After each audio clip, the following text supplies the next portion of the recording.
लेकिन अगर आत्मकल्याण की ओर नहीं व्यक्ति बढ़ा तो आगे फिर वही 84 लाख योनियों में भटकना पड़ेगा, क्योंकि मोक्ष द्वार मपाव्रतम, ये मानव शरीर जो है प्यारे, यही मुक्ति का द्वार है। द्वार निकल गया फिर भटक जाओगे, ये द्वार है, बिल्कुल सीधा रास्ता है। परंतु आत्मदेव जा रहे हैं आत्महत्या के लिए। किस लिए?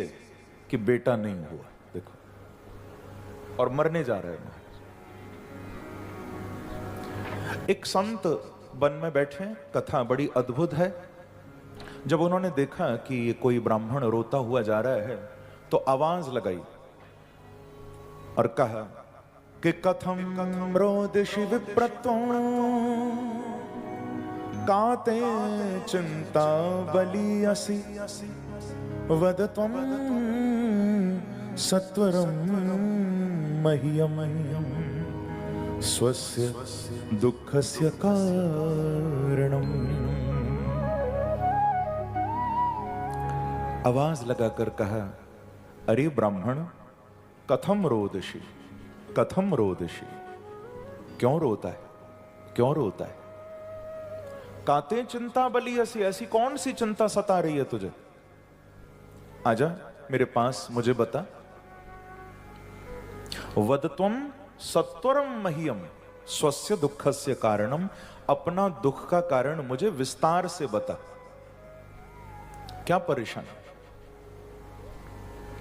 संत ने बड़े प्यार से बुलाकर पूछा। आत्मदेव जी कहते हैं, मुझे महाराज संतान नहीं हुई, क्या करूं? संत ने कहा, तू बस इतनी सी बात के लिए रोता है? अच्छा ये बता ब्राह्मण,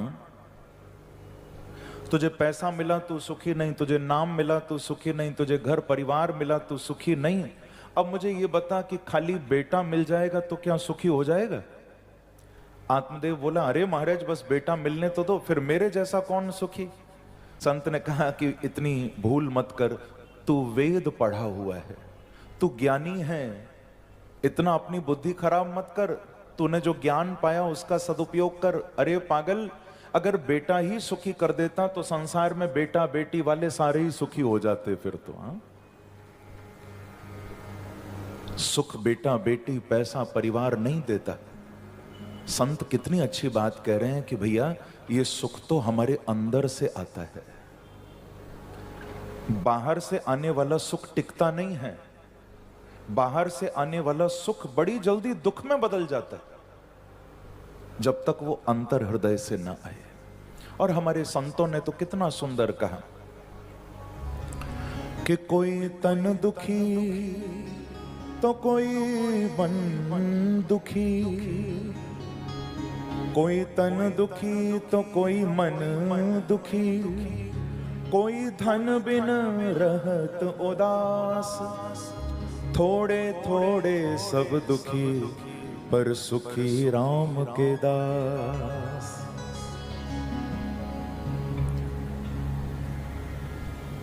ये बातें खूब समझाई पर आत्मदेव को कोई बात समझ नहीं आई। आत्मदेव कहते हैं, महाराज आप मुझे बेटा दीजिए, अगर आपने मुझे संतान नहीं दी तो मैं यहीं आपके सामने अपने प्राण त्यागूंगा। देखो, अगर तुमने बेटा नहीं दिया तो यहीं मरूंगा। संत बोले, ये तो मेरे ही गले पड़ गया। अरे अच्छा खासा कहीं और मरने जा रहा था, मैंने क्यों बुला लिया? मेरे ही गले पड़ गया। कहता है तुमने बेटा नहीं दिया तो तुम्हारे सामने मरूंगा। बेचारे महात्मा घबरा गए, दया आ गई। कहा ठीक है भैया, तू प्राण मत त्याग। एक फल दिया और कहा कि देख इसमें मेरा कोई चमत्कार नहीं, मैं तो तुझे फल दे रहा हूं, अपनी पत्नी को खिलाना, ऊपर वाले की कृपा हुई तो तेरे यहां बेटा होगा, नहीं हुआ तो मुझसे झगड़ा नहीं करना आगे, ये फल ले जा। ऐसे ही दिलासा देने के लिए संत ने प्रसाद दे दिया। अब वो फल लाकर अपनी पत्नी को, धुंधली को दिया धुंधली को वो फल देकर कहा कि देख, ये प्रसाद है संत का, अगर तूने इसको खाया तो बस समझ ले हमारे यहां संतान होगी। ये बड़ा चमत्कारी फल है, ऐसा कहकर धुंधली को दिया।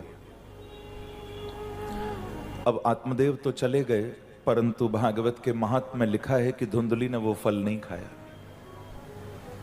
क्योंकि स्ववाक्य स्थापिका नित्यम।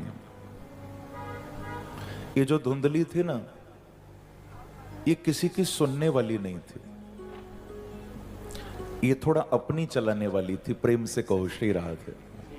ऐसा लिखा हुआ है, ये मैं नहीं कह रहा भैया, ये लिखा है। स्ववाक्य स्थापिका मतलब इसके मुंह से जो निकल गया वही होना चाहिए, अपनी बात को रखने वाली थी आगे।